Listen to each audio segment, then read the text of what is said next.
Hello, good morning दोस्तों, जय श्री कृष्णा।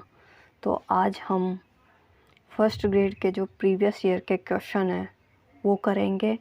तो आज का अपना पहला पेपर होगा संस्कृत विभाग का, ठीक है ना। तो सामान्य ज्ञान का जो फर्स्ट पेपर है फर्स्ट ग्रेड में, जो सभी के लिए कॉमन होता है, उसका जीके के क्वेश्चन जो भी होंगे वो हम देखेंगे। तो शुरू करते हैं आज का सेशन। उस समाचार पत्र को चिन्हित कीजिए जिससे राजा राम मोहन राय अथवा उनकी संस्था आत्मीय सभा संबंध नहीं थी।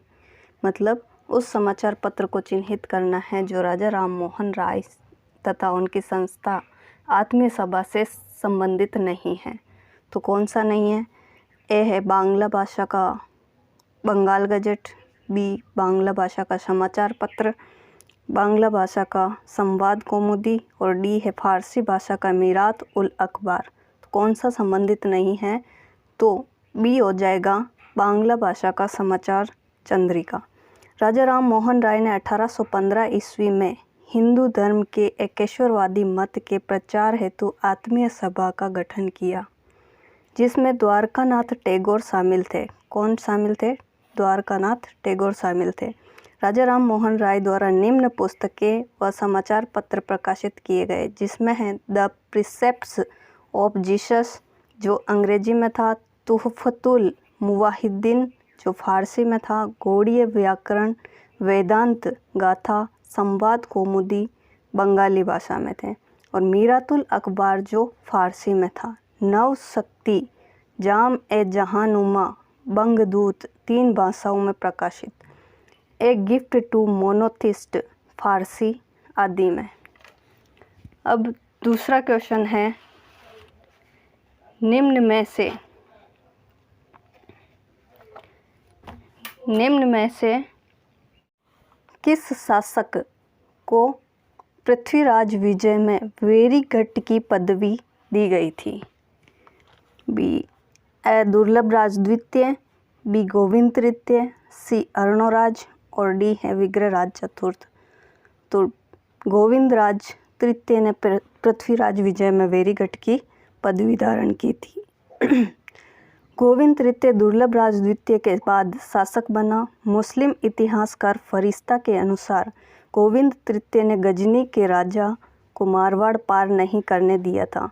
पृथ्वीराज विजय पुस्तक में गोविंद तृतीय को वेरीगढ़ की उपाधि दी गई। पृथ्वीराज विजय संस्कृत महाकाव्य है जिसकी रचना जयानक द्वारा की गई थी।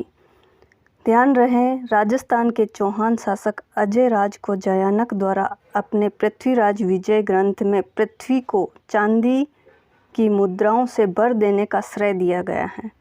तो जयानक ने अपने इस ग्रंथ में पृथ्वीराज प्रथम की प्रशंसा में लिखा है कि उसने पुष्कर पर आक्रमण करने वाले 700 चालुक्यों को मार गिराया था।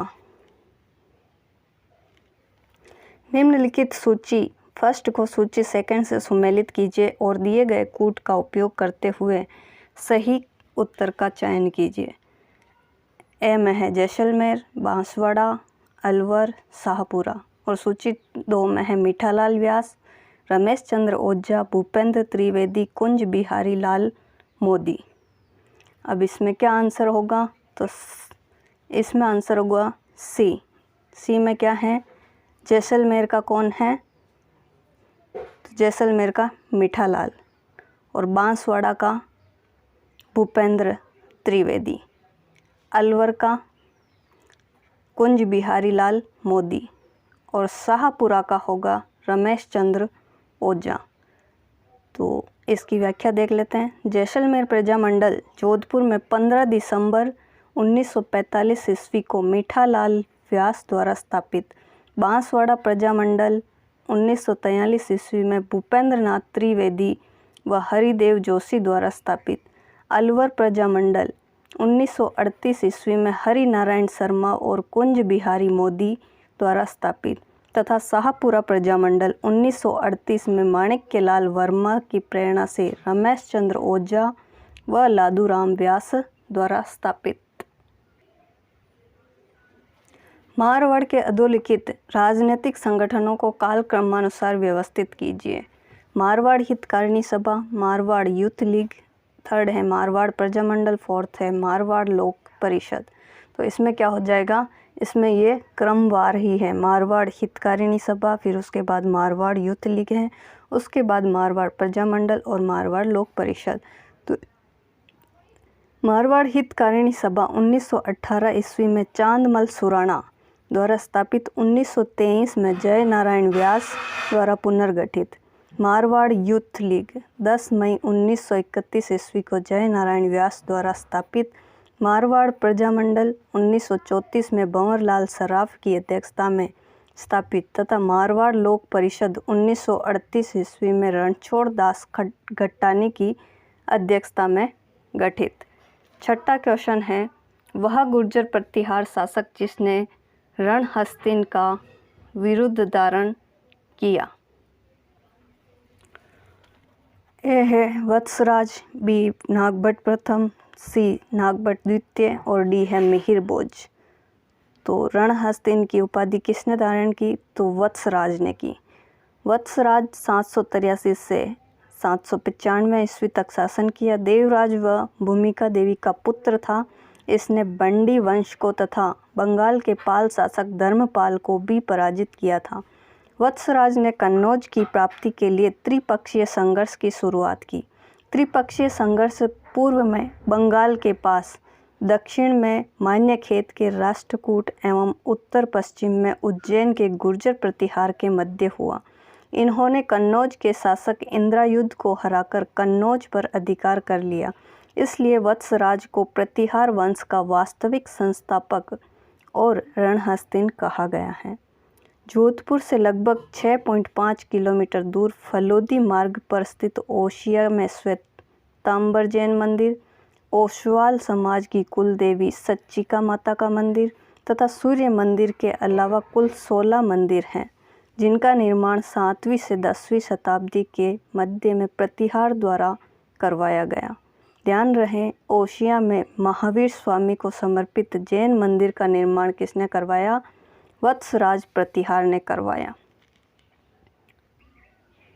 निम्न में से किसकी सलाह पर दयानंद सरस्वती ने हिंदी भाषा में अपने विचारों के प्रचार का निर्णय किया था।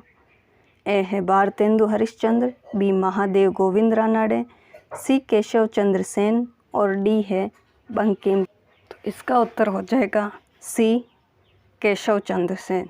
दयानंद सरस्वती 7 अप्रैल 1875 को बम्बई में आर्य समाज की स्थापना की, जिसका मुख्य उद्देश्य प्राचीन वैदिक धर्म की शुद्ध रूप से पुनः स्थापना करना था। 1877 में आर्य समाज का मुख्यालय लाहौर में स्थापित किया गया था, जिसके उपरांत आर्य समाज का अधिक प्रचार हुआ। शुद्ध वैदिक परंपरा में विश्वास के चलते स्वामी जी पुनः वेदों की ओर लौटो का नारा दिया। स्वामी दयानंद सरस्वती विदेशी दासता को एक अभिशाप मानते थे और स्वतंत्रता एवं लोकतंत्र के हिमायती थे। उन्होंने स्वराज्य शब्द का सर्वप्रथम प्रयोग हिंदू धर्म के पुनरुत्थान हेतु शुद्धि आंदोलन चलाया। वह हिंदी को माध्यम भाषा के रूप में अपनाया। स्वामी जी ने केशव चंद्र सेन की सलाह पर संस्कृत के स्थान पर हिंदी में अपने उपदेश देना प्रारंभ किया। उनके आर्थिक विचारों में स्वदेशी का विशेष महत्व था। राजनीतिक क्षेत्र में वे कहते थे कि बुरे से बुरा देसी राज्य अच्छे से अच्छे विदेशी राज्य से अच्छा है।